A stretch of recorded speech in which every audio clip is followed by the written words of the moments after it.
తరఫున కూడా రిక్వెస్ట్ చేస్తా ఉన్నాం,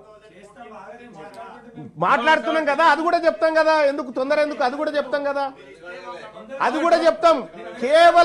కేవలం కార్పొరేట్ కాలేజీలతోటి కార్పొరేట్ వ్యవస్థతోని గత పాలకులు కుమ్మక్కైరు. ఈ ప్రజల పట్ల కన్సర్న్ ఉంది కాబట్టి కాంగ్రెస్ పార్టీ ప్రభుత్వం విద్యా హక్కు చట్టాన్ని తీసుకొచ్చి దాంట్లో సెక్షన్ 12(1)(c) ప్రకారం 25% సీట్లను పేద వర్గాలకు ఇవ్వాలని చెప్పినటువంటిది కాంగ్రెస్ పార్టీ ప్రభుత్వం. ఇది పేద వర్గాల కోసం ఆలోచించిన ప్రభుత్వం కాబట్టి ఇది తెస్తే ఫీజు రెగ్యులేటరీ కమిషన్ వేసి నివేదిక ఇవ్వకుండా జాప్యం చేసి శ్రీ చైతన్య నారాయణలతోని అంటగాగినటువంటి గత పాలకులు ఈ అంశం పైన మాట్లాడే హక్కు వాళ్ళకు లేదన్న విషయానికి 100% తొందర ఎందుకు, తప్పకుండా చెప్తాం. ఇవాళ మీ ఇప్పుడు ఎవరు కాగిరనేది ఇక్కడ అధ్యక్ష